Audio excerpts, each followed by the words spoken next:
अस्सलाम वालेकुम। मेरा नाम है जहाज़ेब हाशमी और ये है Toyota mark x 250G 2005 model और इसको 350G में कन्वर्ट किया हुआ है। ये गाड़ी रिसेंटली बहुत ज़्यादा पॉपुलर हो गई है पाकिस्तान में, क्योंकि प्राइस के लिहाज से ये गाड़ी अब काफ़ी अफोर्डेबल होती जा रही है और इसके अलावा फीचर्स और परफॉर्मेंस के लिहाज से ये गाड़ी बहुत नेक्स्ट लेवल पे है। साइज़ के लिहाज से ये गाड़ी सोनाटा जितनी है, फीचर्स के लिहाज से ये गाड़ी अच्छी खासी इक्विप्ड है। इवन इसमें सिविक आर से फीचर्स आज भी ज़्यादा आते हैं और इसके अलावा ये गाड़ी है भी फिर एस की प्राइस में। तो इसी वजह से ये गाड़ी बहुत ज़्यादा पॉपुलर होती जा रही है पाकिस्तान में और इसके अलावा इसका इंजन भी काफ़ी बड़ा है, तो यहाँ पे आप अच्छे खासे बड़े इंजन भी डाल सकते हैं। This car is no exception. इस गाड़ी में 3500 सीसी इंजन है जो कि लेक्सस GS 350 में आता है। ये गाड़ी बहुत ज़्यादा पावरफुल है और 300 हॉर्स पावर प्रोड्यूस करती है। ये सब मैं डिस्कस करूँगा इस रिव्यू में। फिलहाल अगर बात की जाए इस गाड़ी की प्राइस की, तो इसकी डिमांड 49 लाख रुपीज़ है। ये गाड़ी ऑलमोस्ट 50 लाख की है और नेगोशिएबल है और साइकिल मोटरस्पोर्ट के पास अवेलेबल है और इस प्राइस में आपको यूजुअली 2016-17 की सिविक मिलती है। तो ये मेरे ख्याल से काफ़ी अच्छा ऑप्शन है। ये प्रोजेक्ट कार है और अगर आपने इसके बारे में कोई इन्फॉर्मेशन लेनी है तो आप इस नंबर पर कॉल कर सकते हैं या फिर आप साइकिल मोटरस्पोर्ट को विजिट कर सकते हैं, जो कि रावलपिंडी में DHC2 के गेट 1 के ऑपोजिट लोकेटेड है। साइकिल मोटर्स की टोटल 2 ब्रांचेस हैं, एक रावलपिंडी में मरी रोड पे और फिर एक रावलपिंडी में ये वाली ब्रांच। इन दोनों ही ब्रांचेस पे गाड़ियों की बाइंग एंड सेलिंग के साथ साथ गाड़ियों के काम भी किए जाते हैं, जैसा कि tints, wrap, ceramic coating, PPF, traffic coating. यहाँ पे गाड़ियाँ फेसलिफ्ट भी की जाती हैं और इसके अलावा यहाँ पर एक पेंट बूथ भी अवेलेबल है। तो गाड़ियों की modification, buying and selling, car care या किसी भी तरह के काम के लिए cycle motors and cycle motorsports is the place. Overall it's a great Mark X and today I am going to review it. Let's start with the exterior of this car. लेकिन इस वीडियो को शुरू करने से पहले मेरा channel subscribe जरूर कर लीजिएगा और इस वीडियो को लाइक जरूर कर दीजिएगा। मैं रोज़ ही इस तरह की इंटरेस्टिंग कार्स की वीडियोस लेके आता रहता हूँ, पर इससे पहले काफ़ी सारे रिव्यूज़ किए हुए हैं, so make sure to subscribe. खैर, अगर बात कीजिए स्पेसिफिक गाड़ी की, तो फ्रंट के लिहाज से ये गाड़ी आज भी कहीं से पुरानी नहीं लगती। हेडेड में इसके सिर्फ लो के लिए 2 पॉइंट्स दिए गए हैं और बीम के लिए फिर एक सेंटर वाला अंदर वाला पॉइंट है। तो बेसिकली लो में इसमें आप HRDs लगा सकते हैं, बीम तो ऑब्वियसली इसकी है ही है और इसके अलावा लो में भी इसका एक प्रोजेक्शन लैंप है और एक फिर सिंपल लैंप है। खैर, इसके अलावा नीचे इसमें ये फॉग लैंप टाइप का एक एरिया दिया गया है। यहाँ पे मोस्टली लोग खुद LED स्ट्रिप्स लेकर लगा देते हैं, कंपनी से ये मोस्टली ब्लैंक की आती है और स्पेसिफिक कार में बॉडी किट्स भी लगी हुई हैं जो कि इसकी लुक को काफ़ी अच्छा बना रही हैं। बाकी मार्क एक्स में हमेशा फ्रंट पे एक X लिखा हुआ होता है जो कि शो करवाता है कि ये गाड़ी मार्क एक्स है। यहाँ पे टोयोटा का लोगो नहीं दिया गया फ्रंट पे, इवन आज भी इसमें ये X ही आ रहा है। खैर, इसके अलावा बोनट की कट लाइन्स की काफ़ी स्ट्रॉन्ग दी गई हैं। बोनट इस गाड़ी का अच्छा खासा मैसिव है क्योंकि इस गाड़ी का इंजन बे भी ऑब्वियसली काफ़ी बड़ा दिया गया है। बाकी इसके अलावा ये गाड़ी फ्रंट में पार्किंग सेंसर्स भी ऑफर कर सकती है अगर आप बड़ी ट्रिम्स में जाएं। इस स्पेसिफिक कार में पार्किंग सेंसर्स नहीं है क्योंकि गाड़ी 250G वर्जन है, लेकिन 250G में भी बहुत सारी चीज़ें ऐड ऑन आप करवा सकते हैं, जैसा कि इस स्पेसिफिक कार में इलेक्ट्रिक सीट्स हैं, ये हर गाड़ी में नहीं आती। ये लेदर सीट्स वाली कार है, ये भी हर गाड़ी में नहीं होती और कुछ 250G में parking sensors, traction control, push start वगैरह भी आते हैं। इस गाड़ी में वो चीज़ें नहीं है, लेकिन ये गाड़ी वैसे भी काफ़ी अपग्रेडेड है। और अगर बात की जाए इस गाड़ी की साइड प्रोफाइल की, तो ये भी लुक्स के लिहाज से पूरी ही गाड़ी की तरह डिसेंट है।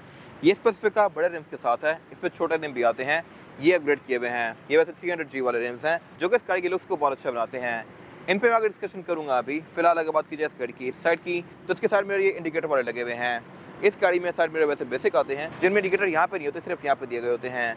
जो गाड़ियाँ यहाँ पे इंडिकेटर देंगी उसमें साइड मिरर में नहीं होगा, जिसमें साइड मिरर में होगा उसमें यहाँ पे नहीं होगा। बाकी कट लाइन्स यहाँ पे काफ़ी स्मूथ और फ्लोई सी दी गई हैं और स्पेसिफिक कार में क्योंकि बॉडी किट्स लगी हुई हैं तो इसकी लुक और भी अच्छी आ रही है, फ्रंट बम्पर से भी और इसके अलावा साइड से भी। और अगर बात की जाए इस गाड़ी की एब्सोल्यूट साइड प्रोफाइल की, तो साइज़ के लिहाज से ये गाड़ी एक D7 के सेडान है। इसके डायरेक्ट कॉम्पिटिशन लेक्सस GS 350 बनती है या फिर सोनाटा वगैरह बनती हैं, बट ये गाड़ी भी आज के लिहाज से भी कोई खास पुरानी नहीं लगती। ये गाड़ी GS 350 का डायरेक्ट कॉम्पिटिशन है, लेकिन स्पेसिफिक कार में इंजन भी GS 350 वाला ही है 2GR, जो कि मैं आगे डिस्कस करूँगा अभी। फिलहाल अगर बात की जाए इसकी हाइट की, तो ये गाड़ी कोई खास ऊंची नहीं है। ये स्पेसिफिक कार हार्ड टॉप है और इसके अलावा इसमें यहाँ पे कोई कंट्रोल वगैरह नहीं दिए गए। इसमें स्मार्ट एंट्री वाली कार्स भी आती हैं, उनकी चाबी दूसरी होती है, कीलेस एंट्री वाली। ये स्पेसिफिक कार चाबी वाली है। बाकी इसके डोर हैंडल्स के अंदर एक क्रोम आया हुआ है क्योंकि गाड़ी का अपग्रेडेड वर्जन है 250G का। 250G के अंदर भी फिर आगे डिफरेंट वर्जन आते हैं। कुछ गाड़ियों में इलेक्ट्रिक सीट्स नहीं होती, इसमें हैं। कुछ गाड़ियों में सीट फैब्रिक की होती हैं, इसकी लेदर में थी। और यहाँ पे एक और इंटरेस्टिंग चीज़ है, और वो ये है कि गाड़ी रेयर व्हील ड्राइव है, तो इस गाड़ी को आप आराम से टेल कर सकते हैं, इस पर रेसें कर सकते हैं। ये गाड़ी यंगस्टर्स के लिहाज से बहुत अच्छा ऑप्शन है और यही वजह है कि इसकी मार्केट अब काफ़ी स्ट्रॉन्ग होती जा रही है। इसमें फिर आप बड़े इंजन डाल के इसको काफ़ी हद तक ट्यून भी कर सकते हैं और इसके अलावा यहाँ से टोयोटा की कार्स रेयर व्हील ड्राइव होना शुरू होती हैं। इससे कैटेगरी नीचे जो होती है वो कैमरी होती है और वो गाड़ी फ्रंट व्हील ड्राइव होती है और 2400 होती है। ये गाड़ी 2500 आती है बेसिक और इसमें फिर रेयर व्हील ड्राइव कॉन्फ़िगरेशन शुरू हो जाती है। स्पेसिफिक कार में ट्रैक्शन कंट्रोल नहीं है। 300G वगैरह में ट्रैक्शन कंट्रोल भी आता है। और अगर बात की जाए इस कार की रेयर लुक की, तो ये भी लुक्स के लिहाज से काफ़ी एलिगेंट सा है। बैक पे गाड़ी डुअल एग्जॉस्ट ऑफर करती है हर वर्जन में, ये नहीं कि 300 में 2 आएंगे, 250 में 1 आएगा। ये 250 ही है, बट स्टिल यहाँ पे 2 दिए गए हैं और ये दोनों ही फंक्शनल हैं। फिर इसके अलावा स्पेसिफिक कार में बैक पे बॉडी किट्स लगी हुई हैं, तो इसकी लुक काफ़ी बल्कि आ रही है। और इसके अलावा टेल लाइट भी इस गाड़ी में चेंज की हुई हैं, जो कि फेस लिफ्ट वाली हैं। वैसे इसमें टेल लाइट रेड वाली आती हैं। बाकी ट्रंक कैपेसिटी के लिहाज से भी गाड़ी डिसेंट है। यहाँ पर आप 3 से 4 लोगों का लगेज इजीली रख सकते हैं। और इसके अलावा इसकी ट्रंक की ओपनिंग का मैकेनिज्म भी थोड़ा सा डिफरेंट है, इसमें हाइड्रोलिक्स दिए गए हैं। बाकी इसके अलावा ये गाड़ी नीचे स्पेयर टायर और टूल किट भी ऑफर करती है, जो कि अगेन मेरे ख्याल से एक अच्छी चीज़ है। और इसके अलावा इसकी रेयर बेंचेस फोल्डेबल आती हैं 60-40 के स्प्लिट के साथ, तो आप इनको फोल्ड करके इसकी ट्रंक कैपेसिटी को और भी ज़्यादा स्पेशियस बना सकते हैं। फिर इसकी ट्रंक के अंदर ये प्रॉपर इंसुलेशन दी गई है और इसके अलावा यहाँ पे कुछ खास है नहीं। इसके बाद अगर बात की जाए इस गाड़ी के इंटीरियर की, तो इसके इंटीरियर को काफ़ी हद तक रीडू किया हुआ है। सीट्स इसमें लेदर की फिनिश में है, जो कि नई बनी हुई हैं। ये ब्राउन और बेज की कॉम्बिनेशन के साथ है। सीट्स का टेक्सचर भी इसका काफ़ी मज़ेदार है, लेकिन ये जर्मन नहीं है। जर्मन सीट्स की लेदर में ही आती हैं, लेकिन वो ऑब्वियसली रफ हो गई होंगी, तो ऑनर ने इनको फिर रीडू करवा लिया। ये सीट्स अच्छी खासी चौड़ी हैं, क्योंकि गाड़ी एक D7 की सेडान है। और इसके अलावा स्पेसिफिक कार में ये है भी इलेक्ट्रिक, आप इनको इलेक्ट्रॉनिकली आगे पीछे कर सकते हैं, ऊपर नीचे कर सकते हैं। तो ये मेरे ख्याल से एक और अच्छी चीज़ है। और ये गाड़ी 2005 की है। इवन 2024 में भी ना ग्रैंडे ना सिविक इलेक्ट्रिक सीट्स ऑफर नहीं कर रही, तो मेरे ख्याल से ये गाड़ी उनसे बहुत अहेड थी 2005 में भी। ऑब्वियसली एक बड़ी कैटेगरी है, लेकिन मेरे ख्याल से 1 करोड़ रुपए भरने के बाद आपको इलेक्ट्रिक सीट्स मिलनी चाहिए। खैर, इसके अलावा अगर बात कीजिए इस गाड़ी के स्टीयरिंग व्हील की, तो स्टीयरिंग व्हील का जो इसका ये रिंग है, ये बेसिकली TRD वाला है। ये चेंज किया हुआ है और इसका अपर और बॉटम ये स्ट्रेट ही है। बाकी जो सेंटर वाला एरिया है, ये सारा अपना मार्क एक्स वाला ही है। ये स्टीयरिंग व्हील मल्टीमीडिया वाला था 2005 में भी। लेफ्ट पे जो कंट्रोल्स दिए गए हैं, ये मल्टीमीडिया स्क्रीन के हैं। राइट पे जो कंट्रोल्स दिए गए हैं, यहाँ से आप कॉल अटेंड डिक्लाइन कर सकते हैं। तो ये मेरे ख्याल से एक अच्छी चीज़ है। और इसके अलावा एयरबैग स्पेसिफिक कार में 2 हैं, लेकिन ये गाड़ी 8 भी ऑफर करती है। फिर इसके अलावा हाईलाइट में इसका ऑटोमेटिक वाला फीचर आता है, जो कि अगेन आज भी बहुत सारी गाड़ियाँ ऑफर नहीं कर रही। और इसके अलावा अगर बात की जाए मीटर की, तो मीटर भी इसका लुक्स के लिहाज से डिसेंट है। ये मीटर भी आज की गारंटी से बेहतर है।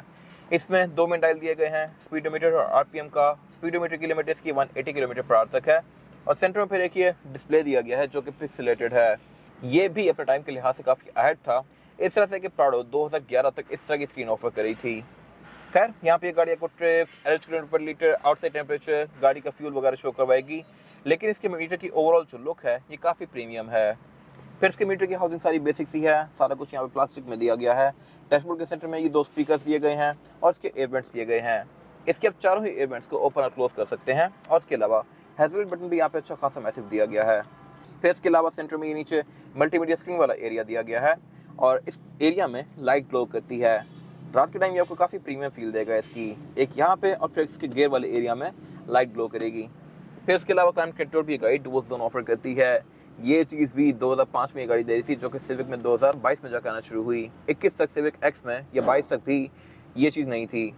खैर, इसके अलावा ये स्क्रीन जो है ये गाड़ी के कंप्यूटर के साथ सिंक्ड है। यहाँ पे आप गाड़ी के फीचर्स को भी यूज़ कर सकते हैं, गाड़ी की एवरेज भी देख सकते हैं।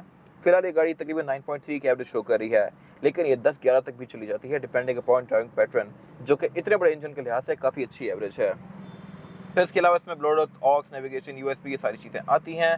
और ब्लूटूथ की वजह यह है कि इसमें नीचे एक छोटी और स्क्रीन लगी हुई है, यहाँ से आप इसका ब्लूटूथ वगैरह यूज़ कर सकते हैं। इसके अंदर ब्लूटूथ नहीं आती।